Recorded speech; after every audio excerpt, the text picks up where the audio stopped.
Alright, ladies and gentlemen, welcome back to the channel. Unfortunately, I was not able to post earlier in the day as we typically do on Sunday. Better late than never. I am definitely feeling a little bit under the weather. I can't even speak. Weather, and definitely slept most of the day today. Nonetheless, let's get into everything that you need to know about this next upcoming week with AMC, with the broad markets, because there will be economic data. We are getting box office numbers coming out from Avatar: The Way of Water, and it could be pretty good. So let's get straight into it. We're not going to waste any time with the long intros. We're going to skip that here today. All I ask you to do is hit that like button and subscribe to the channel if you guys want to stay up to date with everything going on with AMC or the broad markets. Now, first things first, let's get into some of the important things. And specifically for AMC, you are getting numbers coming out from Avatar. And it's a little bit mixed. So Avatar: The Way of Water opens to 134 million, just missing box office expectations. James Cameron's Avatar: The Way of Water snared 134 million at the domestic box office during its opening weekend. It was short of the 175 million that the industry analysts had projected, and just under the 135 million to 150 million range that Disney had forecasted. Internationally, The Way of Water tallied 300.5 million, bringing the film's opening weekend haul to 434.5 million. Now, on one hand, domestic box office kind of missed expectations, but the international box office for this weekend was really good. And I think that is going to be, I guess, an offsetting thing to the domestic box office, right? It was almost a $500 million movie just for Friday, Saturday, and so far on Sunday. Obviously, it's like 7 o'clock by the time I'm filming this video, so there's more people that are going to be seeing the movie.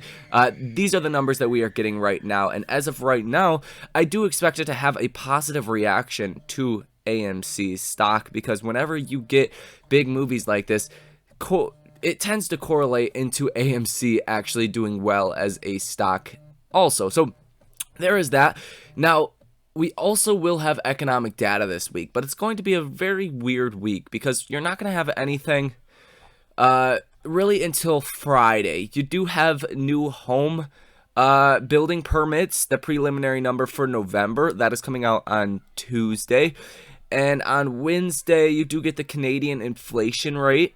On Thursday, you do have core PC prices, the final numbers, just finalizing a lot of the data from the month of November and December in this next upcoming week. But on Friday, you are going to get personal income month over month for November, personal spending month over month for November, and durable goods orders month over month for November as well. So, these are things that can definitely move the markets, especially right now. The markets are not as worried about the Fed continuing to tighten. They're more worried about this recession that is coming. The question is, how deep is it going to be? How much should the markets discount that right now?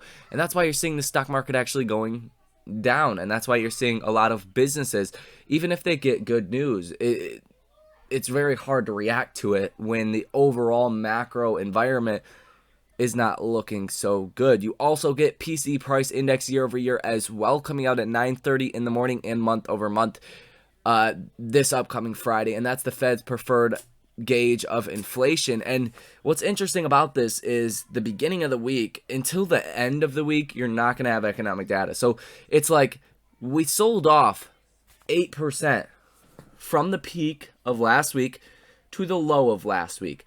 That's a big drop. And historically, you don't get those kind of drops without a subsequent rally. The markets don't tend to go down or up in just one direction. And considering last week from the highs to the lows on the S&P, you dropped about 8%. So considering that, there was a lot of pain last week, and the lack of economic data and a fresh new week might give the markets a new light to at least see a little bit of a bounce. Now, with these numbers coming out, with Avatar Way of Water, I would expect some services stocks like AMC, some travel, leisure, hospitality kind of names, kind of outperform, because this obviously was not a domestic beat. It was pretty close to, Disney's expectations, but by and large, a $500 million opening weekend for any film worldwide is very, very good. And, even though there was super high expectations, those expectations were somewhat met. It wasn't like this was a huge flop by any means necessary, and it will continue to be a big blockbuster hit for weeks and weeks to come. So I do think we could have a positive reaction with AMC, especially considering the stock is at some of its lowest levels that it has been at in a very long time. Now, let's get into some of the Stocko tracker data, guys, because part of me thinks next week you could actually rally big because of the options. And what I mean by that is you have 1,300 calls that are currently in the money, 96,000 calls that are out of the money. For puts, you have 11,000 puts that are currently in the money and about 20,000 puts that are out of the money. So you have 5 times the amount of calls for next week's option expiration than you do for puts. So even if the stock did go down a little bit, you're not going to see a lot of that, delta hedging by market makers, because there's just not a lot of puts for this week's option expiration. Whereas if you start to go up, there is a lot of calls that potentially would need to be hedged out for, especially if AMC did move up pretty big. So just the amount of calls to puts for next week is one factor that I am closely watching that leads me to be quite bullish on next week. Also, what is quite bullish about next week is there is very little shares that are available to be shorted. Currently, you're seeing 0, 600, 0, 1,000 sometimes. You're not seeing a lot of shares available to be sold short. That is propping up these cost to borrow rates exponentially. And you can even see the jump that was from Thursday to Friday, 3% with the cost to borrow average, about 6% with the cost to borrow max, and about 7% with the cost to borrow minimum. That's likely to continue that same trend in this next upcoming week. So as far as the short interest, the live short interest of free float, that is continuously going up as well. Last week, you've seen anywhere from 500,000 to 2 million shares sold short every single day, and I'm sure the number is actually a lot higher than what we got reported. Now the live short interest of free float is sitting at 19.14%, up 1.41% just on Friday.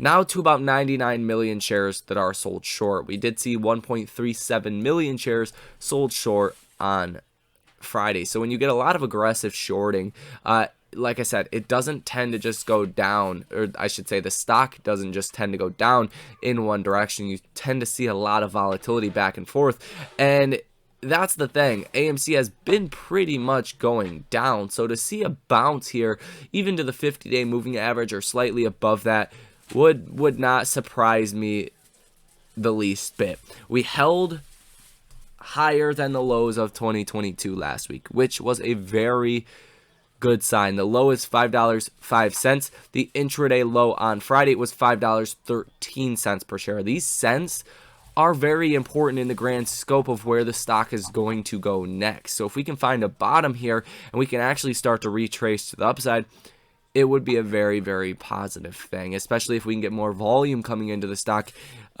As Avatar has really, shown that people are going to theaters. I think fundamentally it's very positive for AMC and should translate into a higher stock price in this next upcoming week, guys. So there is all of that information.